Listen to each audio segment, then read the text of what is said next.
Assalamualaikum warahmatullahi wabarakatuh. Di video kali ini saya akan coba menjawab beberapa pertanyaan yang diajukan oleh teman-teman ya, baik itu melalui kolom komentar video-video saya tentang aplikasi Aronium. Ada juga yang bertanya melalui DM Instagram, ngechat lewat Messenger, di grup, dan juga ada beberapa diantaranya menghubungi saya secara langsung melalui WhatsApp. Nah, di sini saya akan coba membalas bukan enggak satu persatu juga sih ya saya balas.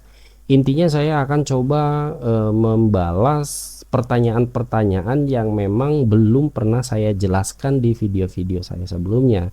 Oke, pertanyaan kali ini itu datang dari Mbak Omira Kesuma ya. Ini mohon maaf kalau misalnya saya salah sebut nama gitu ya.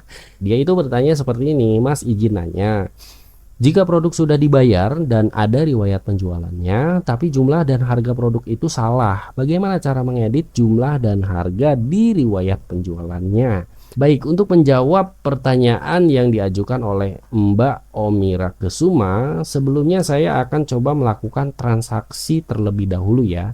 Tapi sebelum itu nih, buat bikin saya semangat ya ngupload konten-konten yang seperti ini, jangan lupa untuk di subscribe ya channel YouTube saya ini biar bisa berkembang gitu ya, nggak stuck di situ-situ aja, dan juga biar saya itu bener-bener semangat ngupload konten ya, nggak bolong-bolong.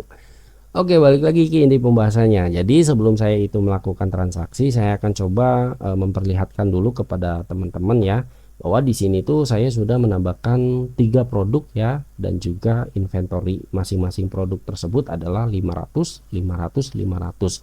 Nah, anggap ini adalah inventory awalnya ya, sebelum saya itu melakukan transaksi terhadap produk-produk itu. Nah, misalnya saya akan melakukan transaksi untuk produk rokok nih.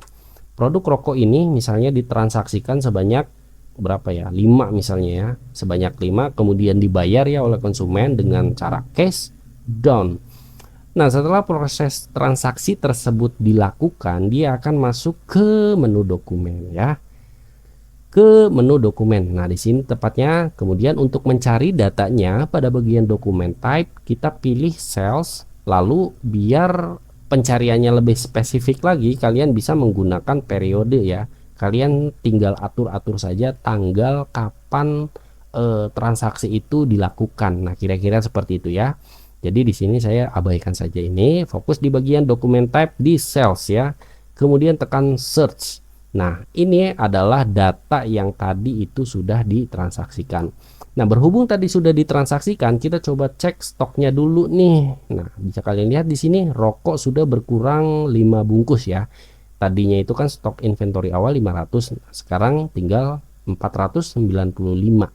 Kemudian juga kita bisa cek di bagian report ya, tepatnya di bagian produk, terus kita show report. Nah, di sini juga dia sudah terbaca ya, bahwa ada transaksi item rokok ya sebanyak 5 bungkus dengan nominal harganya itu 115.000.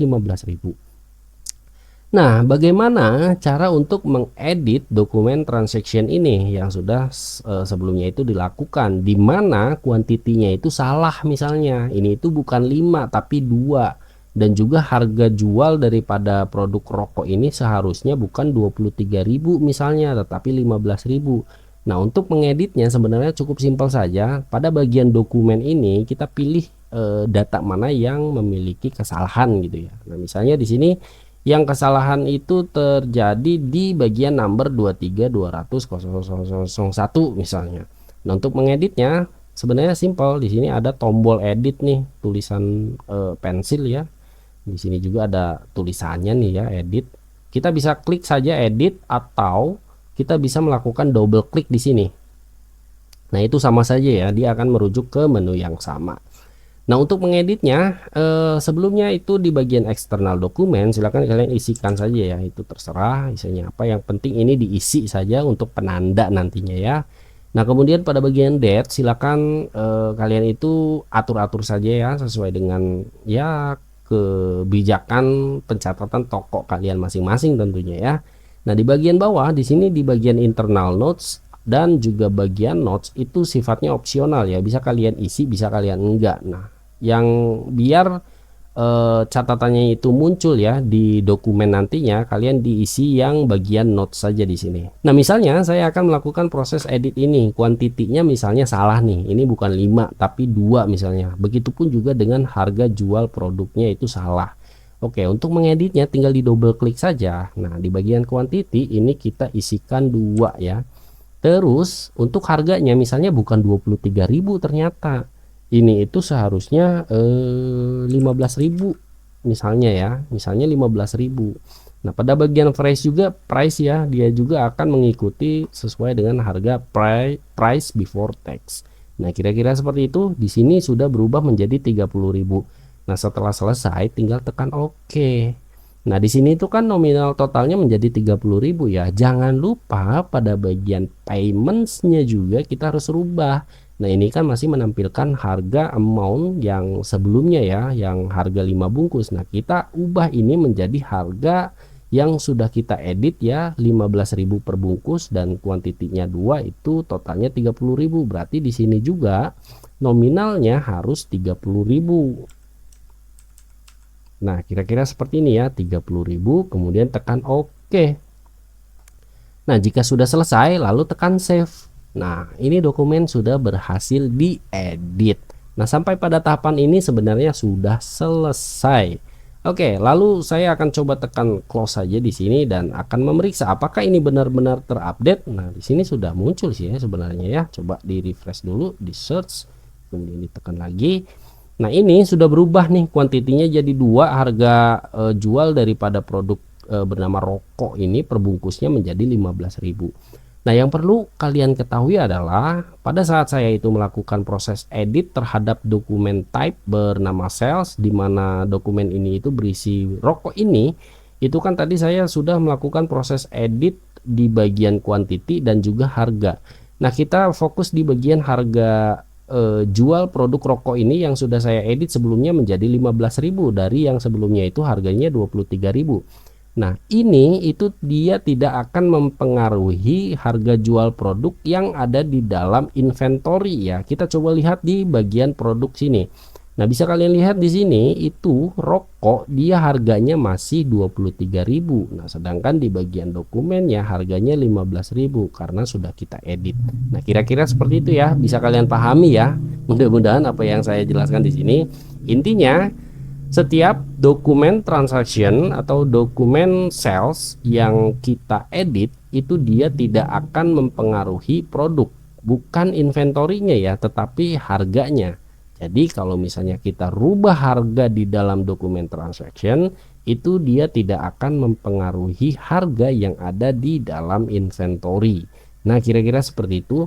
Lalu bagaimana kondisi stoknya? Ini kan kita sudah merubahnya menjadi 3 ya. Sebelumnya itu kan 5, terus diubah menjadi 3. Nah, stoknya itu dia akan kembali lagi ke stok yang sesuai dengan yang kita edit ya. Misalnya ini kan 3 ya nggak adanya, berarti di stok juga dia akan dikurangi menjadi 3 ya, bukan lagi 5. Ini kan masih 5 ya. Kita tinggal refresh saja di sini. Nah, bisa kalian lihat di sini jadi 498. Kira-kira seperti itu ya. Dan bukan hanya di situ saja sebenarnya. Ketika kita akan melakukan cek di bagian report ya, terus di bagian produk, nah dia juga nantinya akan secara otomatis mengikuti dengan data yang terakhir kita edit tadi ya, yaitu 2 bungkus dan 30.000. Jadi begitulah kira-kira jawaban yang saya berikan untuk pertanyaan yang diajukan oleh Mbak Omira Kesuma. Nah, mudah-mudahan jawaban ini bisa benar-benar menjawab dan bisa menjadi pembelajaran juga buat teman-teman yang mungkin memiliki kasus yang sama gitu ya, seperti yang dialami oleh Mbak Omira Kesuma ini. Nah, mungkin cukup sekian aja ya video kali ini. Kurang lebihnya sih saya mohon maaf. Kalau misalnya ada kekurangan, silahkan kalian tambahi saja kekurangan saya itu di kolom komentar ya. Oke, sampai bertemu kembali di video tutorial berikutnya bersama saya Ridwan Gibran. Sekian, wassalamualaikum warahmatullahi wabarakatuh.